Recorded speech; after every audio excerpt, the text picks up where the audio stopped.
पाहत आहात live Maharashtra police times news channel. Live Maharashtra times news चॅनलला लाईक करा, शेअर करा व सबस्क्राईब करा।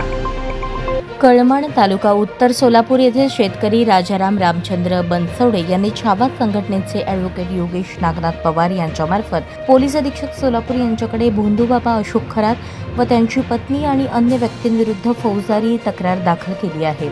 सोलापूर पोलिसांनी या प्रकरणाची गांभीर्याने दखल घेऊन सर्व आरोपींवर तात्काळ कठोर कारवाई करावी, अन्यथा छावा संघटनेच्या वतीने मोठे आंदोलन उभारण्यात येईल असा इशारा छावाचे ॲडव्होकेट योगेश पवार यांनी दिला।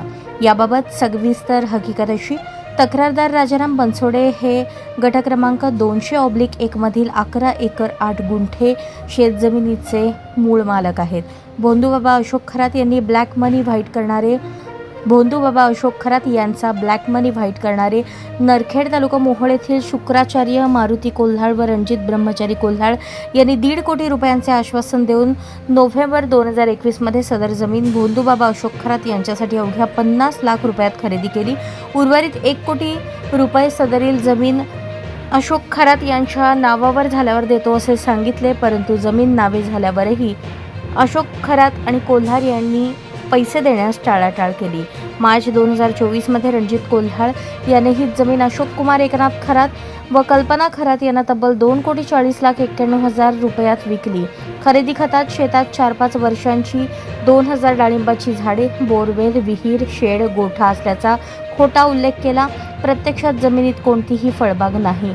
जमीन तक्रारदार मूळ मालकांच्याच ताब्यात आहे। त्या जमिनीचे शासकीय बाजार मूल्य 79 लाख असताना तिप्पट किमतीने व्यवहार करून काळा पैसा पांढरा करण्याचा हा सुनियोजित कट असल्याचे तक्रारीत नमूद आहे। तसेच शक्तीपीठ महामार्गाच्या संपादनापोटी मिळणारे 8-10 कोटी रुपये हडपण्यासाठी 2,000 डाळिंब दाखवून नियोजनबद्ध कट रचण्यात आल्याचेही तक्रारीत नमूद करण्यात आले आहे। तसेच राजाराम बनसोडे यांनी पैशांची मागणी केली असता खरात व कोल्हाळ या आरोपींनी जीवे मारण्याची धमकी दिली व जादूटोणा करून संसार उद्ध्वस्त करण्याची भीती घातली। भोंदूबाबाची दहशत व राजकीय वरदहस्त यामुळे बनसोडे यांनी तक्रार दिली नसल्याचे सांगितले।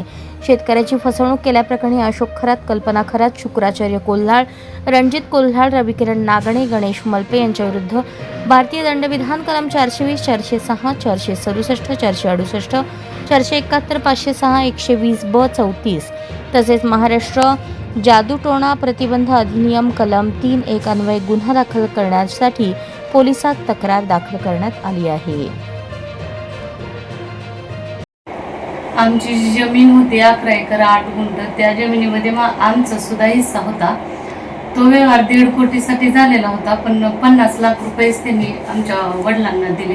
बाकीचे 1 कोटी आम्ही मागितल्यानंतर ते म्हणले की अशोक खरातांसोबत याचा व्यवहार झाल्यानंतर तिथले पैसे आल्यानंतर तुम्हाला देऊ, पण त्यांनी काही ती परत रक्कम दिली नाही। आम्ही पैसे मागण्यासाठी गेल्यानंतर ते जे एजंट आहेत त्यांनी तेवढ्या आवाक्यात भरपूर जमिनी गोळा केलेल्या आहेत, ते अशोक खराताचेच एजंट आहेत। आणि आम्ही पैसे मागायला गेल्यानंतर त्यांनी जीव मारण्याच्या धमक्या दिल्या आम्हाला, तुमच्या वडिलांना मारून टाकू, असं करू, जादू तंत्रमंत्र अशा भीत्या दाखवल्या त्यांनी। मग तिचं तर जी जमीन आहे त्या जमिनीवर सध्या आमचाच ताबा आहे। त्यांनी आमचे पैसे तरी परत द्यावे, नाहीतर आमची जमीन तर आम्हाला परत द्यावी, आमची एवढी मागणी आहे। आणि पत्रकार परिषद व्हायच्या अगोदर पण त्यांचे काही अज्ञात लोक आले होते, त्यांनी धमकी दिली होती की तुम्ही असं बोला तुम्ही, आणि बरेच लोक असे सांगतात की तुम्ही त्यांच्या नादी लागू नका, ती मोठी लोक आहेत, ती तुम्हाला मारून टाकतील ही असं। जाहिरात घेणे चालू आहे। शाळा, कॉलेज, महाविद्यालय, इन्स्टिट्यूट, विविध ट्रेनिंग सेंटर्स, व्यवसाय, लग्न सोहळा, वाढदिवस सोहळा, विविध कार्यक्रम, शहरी व ग्रामीण भागातील जयंती, पुण्यतिथी सोहळा, शुभेच्छापर जाहिरात, विविध निवडी, विविध सोहळे व शैक्षणिक, राजकीय, सामाजिक क्षेत्रातील जाहिराती स्वीकारणे चालू आहे।